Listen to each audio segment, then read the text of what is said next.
because it's our birthright. That axe. Exactly. All right, so then, if my character is being defensive, I'm going to want to challenge. We'll use a war cry here on a specific. That should work really well. He'll actually get the AoE. Blackwall in support. I'm thinking the best thing he could do is probably not in range to do an immediate pull of this archer. So I'm going to focus on this one. I'm going to use our chain, pull him in, get him grappled. Similarly, I'm going to focus fire on him. I'm going to have Sarah enter stealth. Always a good bit of premeditation. And, this one's nice. Ice Mine is very solid. It has an activation time. It creates an area where they're there. If you have characters you're pretty sure are not going to be moving, like this archer I've left largely unmolested, the Ice Mine will activate over time, and then it will go off on him. Freeze him in place. That's going to take him out of the fight for a little while. I'll put that in. It's kind of like football plays. I love doing this. All right, that will do. Let's see how that plays out. All right, Warcry will get him taunted. Perfect. Blackwall's going in. He's got him. You've also got Anti-Even Fire as well. Don't forget that. Oh, yeah. Yeah. You know what? You know where Anti-Even Fire needs to be? Who has it? Sarah? The Inquisitor. Inquisitor. Let's do a little toss here, because if we've got big guy over here, we got his dogs over here, why don't we just take this whole area? I think it's a good idea. Yeah. Now, I don't have friendly fire on for this build. You can toggle it on at any difficulty. But for right now, that seems like a good idea. Basically, it's going to choke point this whole area. It's a big, broad one. Not as damaging as some of the spells, but it lasts for quite a while, so that'll be perfect. Sarah, I'm going to want to curl around behind here, ideally taking out this guy. Blackwall looks like he's got the archers. Our Ice Mine's gone off. That's perfect. So with Blackwall, we're going to want to do a nice down mighty blow here. We'll let that play out. Boom! Okay, I'll set that archer down. This guy's out of his frozen state now. He's taken no damage, but he's been out of the fight for a few seconds, which is always nice. And you can upgrade the durations on those things. Yeah, that's actually a good point. So all of our potions can be upgraded. So even healing potions, you can upgrade how much they heal. Some of the heal over time ones, it's duration and heal. Even the jar of bees, you can up actually, my favorite one is insert wasps into the jar of bees. Yeah, that's an upgrade. Cam, you know me so well. Alchemical upgrade is called and some wasps. Oh, Anti-Even Fire has started to hit that dog. That's good. I'm going again.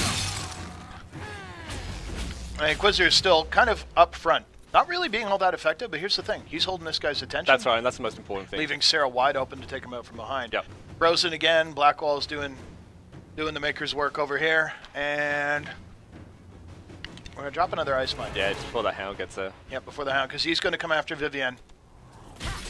Oh, he went around. Okay. Is the weather going to affect your spells? So like this rain, is that going to impact your fire? No, we don't have that on right now. It's something we want to look at in the future, is getting more weather effects in, but for right now we want to really focus on getting this combat system just perfect gameplay, without adding the additional complications. Right. That archer's almost down. Yeah, Sarah, where Blackwall's you at? a little bit low. Absolutely is. It's going to be up here. Sarah moved over to this guy probably because he pulled her, but we want her. Now, if we upgrade Blackwall, does he have the kick? He does. Probably not. I don't think so. No. Yeah, a little far in there. Yeah. Okay, Inquisitor, how are we doing? How about a shield bash? Oh, he got knocked back. Yeah. Well, we both had the same idea. Yeah. There. Now he's taking out Vivienne. Got him from the side. Perfect. And now, as the fight starts to resolve itself, I'm going to move back into more of a real-time. I notice it centers back on my character. This guy's down. It's time to take this dog out. Yeah. There we go. Oof. All right, so you can play in real-time as well. Direct control over your characters. Being able to change their facing. Everyone's a little bit low. I can reposition. They are, absolutely. Get a healing potion in. Blackwall's in pretty good shape because he just got a barrier, so I won't burn the potion. We're going to get them all focused on my guy. Perfect. And then while I'm doing this, I'm going to put up a shield wall. This will counter their attacks coming from the front while everyone else tears them down. It won't last too long for the taunt because I'm not drawing as much aggro as I might want. But now you've got the elite in there as well, the leader. Okay. So in this case, I probably want to switch and take a very specific tactical action, which is lock onto that guy, freeze him in place, swap back to my character, and then resume time. Oh, a nice payback strike will knock that dog down because I'd taken damage. Blackwall did a shatter as well with his mighty blow. Always helps. You notice that big chunk of that guy's health is gone. Yep. Now we got to focus on him. I use tab to target, lock him on. I'm actually going to try and counter his hits. Yeah. You know, so that's generating guard, which is replacement hit points for me. Yep. Which is a warrior-only effect. Yeah, that's right. It's possible to get for others, but it's very rare. Certain enchantments, that kind of thing. See if I can send him down with a payback strike. Perfect. Okay, now if I can take these dogs out quickly. Now we're playing on a harder difficulty here, even though it's low level. These enemies have a lot of health. We're not playing on your normal or your easy. This is why this is a good, tough fight. I'm up against the wall, so of course the camera's never ideal there, but lets me take down this dog if I can get a nice sweep. There, that's it. First time I did this fight, I think I was level 3, and I was on hard, and it was brutal. I ended up having to kite this leader around. Nice. Yeah. Well, if you can get him with enough freezes and so on, speaking of which, I can probably get one last freeze, queue up a nice mighty blow. No, he's already down. Yeah. Perfect. Well done. Good job.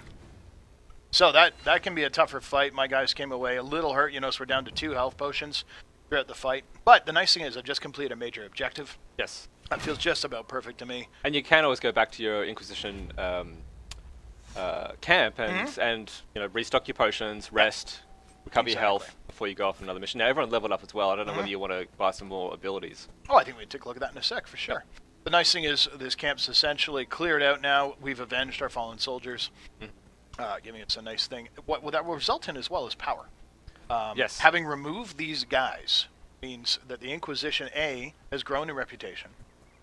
B, has managed to acquire a new kind of space that's clear for them for operations. Not allies, though. You would get more power if you're able to do the optional one to sort of bring them into the fold. Yeah, that's right. So, and power is the currency by which the Inquisition grows and spends and so on. Exactly, and that's also, so you can spend that power on the war table. You can do the operations, so there's over 300 different operations on the war table. You're not going to see them all in one playthrough because they're very different depending on what decisions they're highly reactive. Like some, for instance, are, oh, well, you're an elf. Yep. So you'll see certain operations based on that. That's right. And it's also the power that you use to send your scouts to get access to new areas. Yep. So it's a nice little loop there. This is something I know a lot of people have asked about.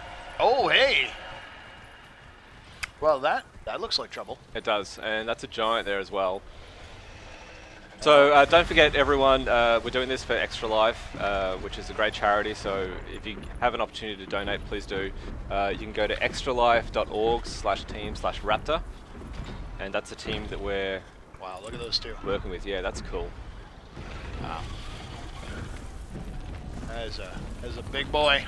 You know you're going to get slaughtered, right? Yeah, yeah.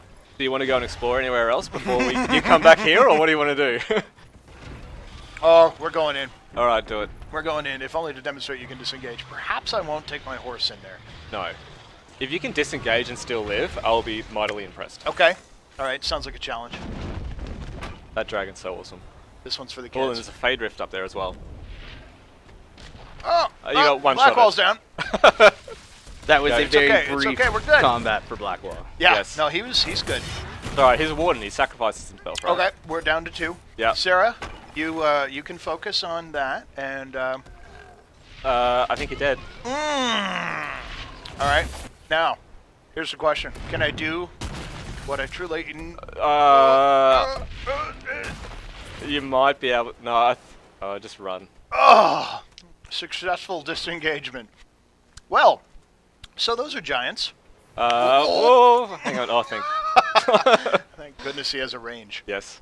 Those are giants. They're a problem. So, slightly gamey element, of course, is that when you do disengage, we don't want to punish you. And you have to go back in and get your friends. So they'll catch up with you. Yep. Presumably, they crawl their way away, acting non-threatening. But with non-regenerating health, right? There is a cost to that. So they're going to want to drink their potions. We're in extremely bad shape at this point. Yep. So this seems like a perfect time to go back to camp. I think it's a good idea. And we should probably rest up. So again, bringing up your camp here. And again, that would be an encounter where that giant is not going to scale. He's going to be waiting for you. He's probably something you're going to want to come back to later. So we come back to the camp. We're going to quick travel. And, party's had. Yeah. The tar. Now, I saw in this area, there's this massive statue of a dwarf, which has clearly been put there to glorify my dwarfness. Oh, so we should go and explore it. So it's actually, that's one of those big questions is, so why was there Dwarven stuff on the surface? And that's something that as you progress further through this level, there's a higher kind of tier area. Yep. There's a couple of interesting dungeons as well, like little caves and interesting side bits. Absolutely. Now, you got off the horse before interacting with that dragon, but can the dragon or giant damage your horse or kill it? You can get knocked off your mount in combat. So you can use the mount to try and avoid some combat because it's faster movement. So it's a great way to sort of maneuver around some of the combat that you don't necessarily want to get involved in. But if you do get damaged enough, you'll get knocked off the mount and engage in combat. I love the pebbled beach. When Ben sent this over, the artist sent this over with all the really cool displacement maps on this pebbled beach, it was absolutely night and day compared to what it was before. Yeah, it's one of the best things we'd seen up to that point. Yep. All right, so let's go get a vantage. Let's go by here. So I realized something. What did you realize, Mike? What is that, Mike? I realized that when I was messing with key mappings earlier, I accidentally turned off gallop. So why don't we fix that? Yeah. I'm like, wait, why isn't this galloping? Oh, that's right. Because of me. Yeah, okay. Because of me. Yeah. Is that horse sprint? Oh, it's mapped on T. Perfect. Okay, so it's been changed because we've actually been tweaking some of the default key mappings, which means there we go. Go up here, get our horse's speed on. That's some beautiful galloping there, Mike. Well, it's uphill. Not going to be a It's a speed. dwarf riding a horse. He's I like how he has the short stirrups, very specific. Yeah. Let's see. Cut those trees. I believe, if I remember right, the spot where Oh, there you go. the artists all sort of shut down was right around here. This is... We should talk about that a little bit as well. In fact, we can go back with it. Yeah. Look at that. There's our dwarf statue, which I realize is on an obscure angle. Yes. What else have we got over here? So that's where the giant fight was. Yeah. And you can see, I mean, there's a lot of interesting Canary ships. Yeah, there are. Absolutely. They pulled up there. And, well, the reasons for that come later. Yeah, and then actually it's funny, there's a quest here, and we can dive in. But there's several things that pull you into across here, and you actually realize that this is all connected across and lets you come right to the base of that statue. Now, let's take a look at the Astrarium. So this is something you find throughout the... Hey, there's the giant. He's down in the corner. You find these throughout the land. So the Astrariums are one of those things where they were essentially left behind by kind of a group that had withdrawn. They've got a cache of hidden secrets behind them, and they represent a fun little puzzle. Pretty challenging. It's incredibly challenging. Yeah. And I can't remember which designer did it, but whoever you are, I hate you so much. His name's Dean. Dean did it. Okay, bloody hell, Dean. So being able to draw the lines, I mean, this is a puzzle that's kind of one of the classics. But when you're trying to do one like this and connect them up, your goal is to not cross over the same line more than once.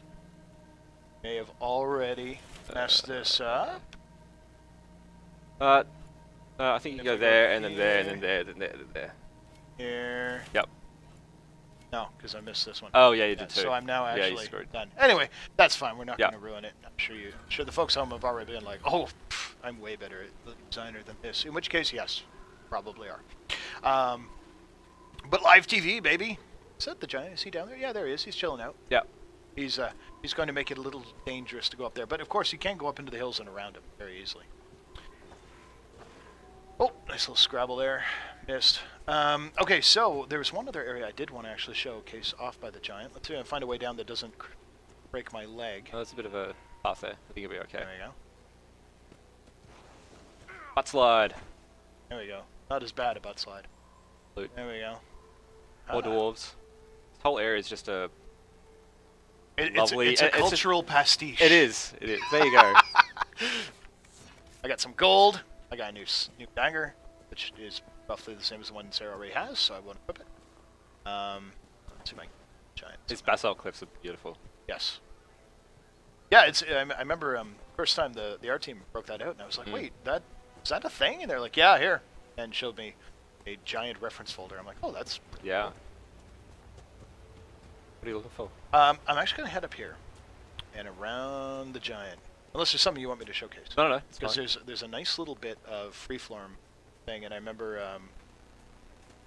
our art director was stumbling across it. Now, it's funny. Normally in here, I'm actually a little weirded out right now. Normally there would be bandits and stuff in this area, but they're not. Well, because of him. Yeah. Oh, wait, are there? Oh, look. Oh, tell me those two are going to go off. I think they probably will, but I think the giant, as soon as the giant sees him, it's going to absolutely destroy him. Yeah, it's around behind him. See if we can get high vantage so we don't bother. Get up here. Come on, dwarf, you can do it. You got those powerful legs. Jump, little dwarf. Yeah. There we it's go. Like just making sure I can pathfind there. So can we get to the Fade Rift? Sure, it's over around here behind the giant. Yep. Yeah, let's do that. I mean, so part of the mechanics and story of the game is the Fade Rifts. Yes. So do you want to talk about that? Part. Sure. So at the very beginning of the game, there's this enormous explosion, and the Fade is basically where magic and demons come from. Yes. So it's good and bad, and generally, like all things in Dragon Age, it's sort of it's always the devil's bargain. If you have magic, you have to deal with a lot of really challenging, temptations and being possessed, and demons are hungry for all of you. Here, fella. And so the rifts are part of this larger problem the Inquisition is trying to solve. Ultimately, they want to know who opened the tear, the big breach between worlds, which creates a huge problem and causes these rifts to happen over and over. Yep. And the thing that makes you kind of unique as the Inquisitor is that you're the only one who can, well, I almost interacted with them, who can actually interact with them and close them. So if I try to disrupt the rift... I think no, you're not going to be able to do that. No time. Yeah, because essentially, I mean, there's this massive hole in the sky. Yep. Essentially, right? It's this big tear in the veil, which is what separates the Fade from the real world, and that's causing a lot of instability in the world, causing a lot of these smaller Fades to open up where the demons are pouring out from, and there's some really interesting chaos in the world along with that rift. So there's civil wars, and there's different factions that are problematic. And this is all part of what the Inquisition's about. So it's about uncovering the truth behind all of this chaos and bringing some sort of stability to the world. Yep. And hopefully closing that big breach in the sky. Yeah, and range-wise, I mean, they also represent a tactical challenge, because you'll notice I paused here because rifts tend to have more than one emergence before you can shut them down. Yeah. And you'll notice I'm not at full health. Sometimes it can be one, but often they're more than one. Yeah. And in this case, I'm moving people into position to spread them out so that if demons are going to come, they won't have an easy target. Yeah. What I will also do is once you get to know the rifts, you can start to sense where the emergence points will be because they're on the ground. I'm actually going to try and use Vivienne's Ice Mine to create a trap from one of them coming out, so that we take one out of the fight midway through. And hopefully the Inquisitor can use his power to disrupt the Fade Rift when they just all come out. So disrupting a Fade Rift with the Inquisitor allows you to stun all the demons for a small period of time. All right, so here, these would be where your emergence points are. Now, these are interesting. They're actually vulnerable. If you have the Dispel ability, you can actually close one of them right offhand, unless something very powerful is coming out, in which case it comes out damaged. But in this case, a mine, or traps, or caltrops, or any number of different tricks I could play will actually take out whoever comes in here, because while they're emerging, the mine will have time to activate. Yep. Gives me a little bit of time to plan ahead. Similarly, I'm going to want Blackwall probably in here to intercept that, and I'm going to team him up with Sarah, and then move over to the Inquisitor, who I'm trying to put close enough to the rift that I can actively go here. Now notice, even though I've left the tactical mode, I'm still able to have those orders carried out. Characters will move position and so on. It doesn't cancel my orders. But, all right, so enemies are out. I'm going to see if I can actually disrupt the rift, because I don't have kind of the initial aggro right now. Let's see here. Nope. Failed to disrupt. Yeah, because it opened up already. When rifts enter that state, they can no longer be disrupted, which means that you can't always just rely on, I'll just go disrupt them. Don't even worry about everyone. Okay, if I can 3 nightmares. Interrupt that guy. Well, this is a tough one. Yeah. So I was able to interrupt one of them from doing their big scream, which is good, because those are incredibly damaging. Yep. Wow. Yeah, when they go kind of do their burrow through the ground, they are and they'll pop up where the characters are and knock everyone back. The good thing is they're generally pretty low on health, so it's a bit of a glass cannon kind of a demon.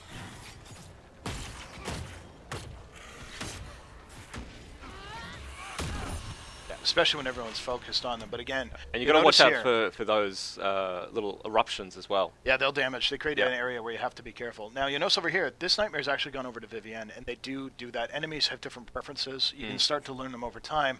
These guys will tend to go after ranged characters, and they'll go through the ground.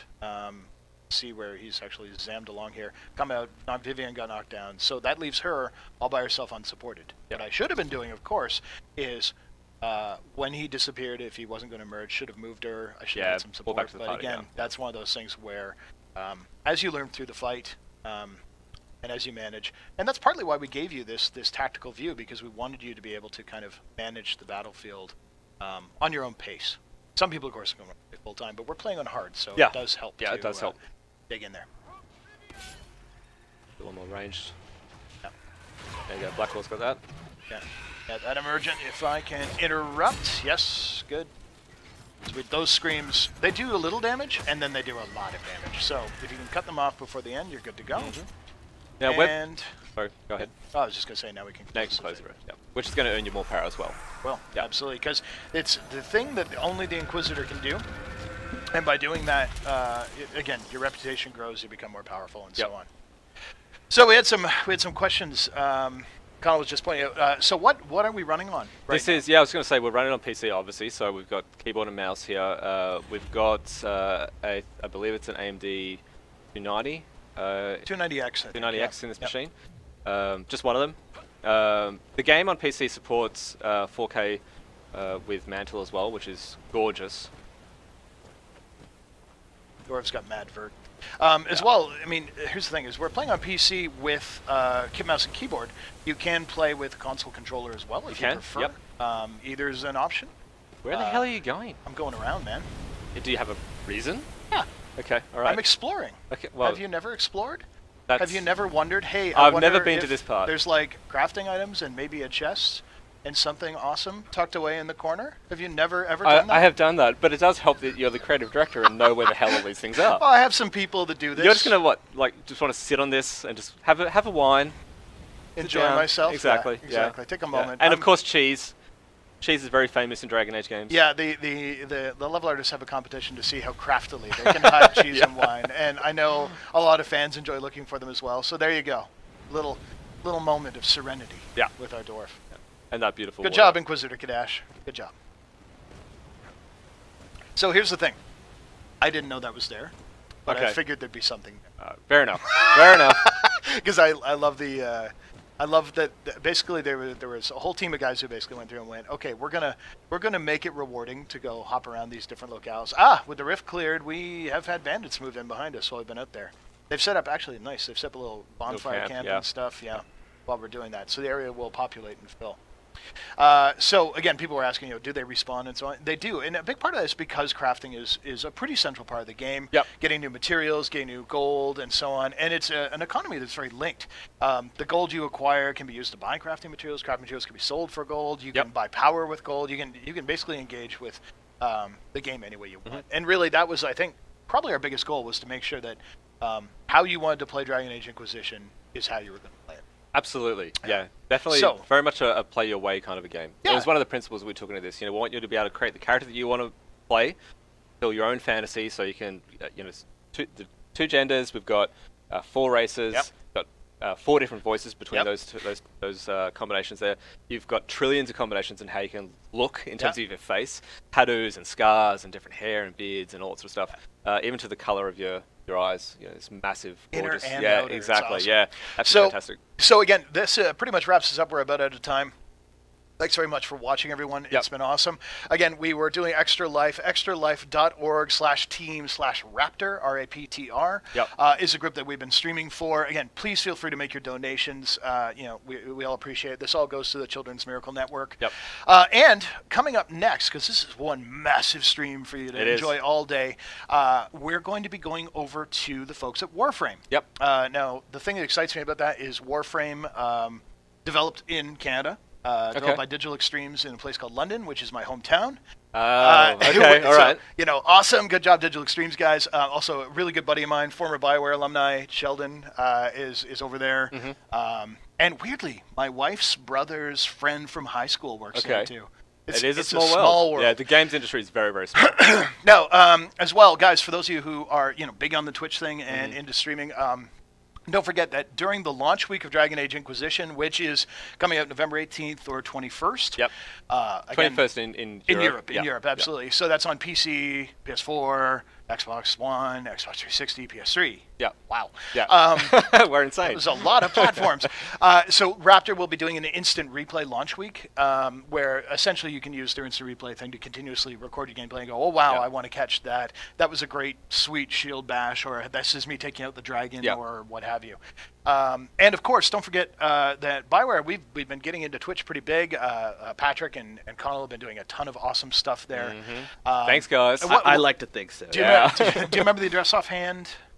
Is it just /Bioware? Twitch, yeah, I think it is. Yeah, so twitch.tv/Bioware. Okay, sure, cool, yes. Absolutely. So then you can dive in, check us out. We've been doing Inquisition streams. I know the folks on the Keep have also been. They do a lot, They've been showing a lot of the how can you bring your world forward into Inquisition. Yeah, I think that's cool. If we have time, you should mention that a little bit. So you can take the decisions and actions that you've made in the previous Dragon Age games. You can go to Dragon Age Keep, define all of those decision points, and then when you start up Inquisition, you can bring all of that stuff into your game, and it dynamically changes the whole world based on your world state, which is really, really neat. Like who's king? Exactly. And again, even if you haven't played the previous DA games, it will also bring you up to speed. What's happened it's a really cool way to do that. Yeah. There's a nice narrated summary and so on. Yep. So that's all fun. You can check out more stuff with us, but it looks like it'll be time to go over to Warframe. Again, thanks to the folks at Raptr. Thanks to everyone, and good luck with Extra Life. Thanks, guys.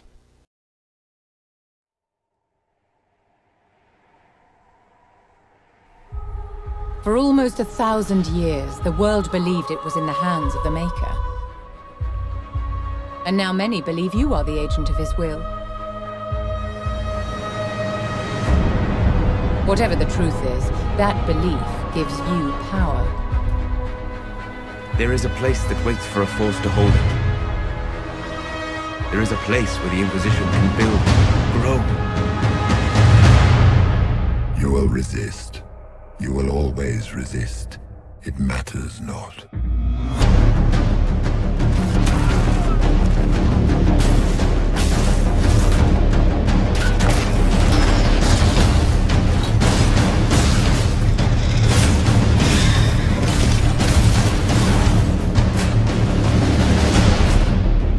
All of this happened because of fanatics and arguments about the next world. I will not suffer even an unknowing rival. You must die. It's time we start believing in this one.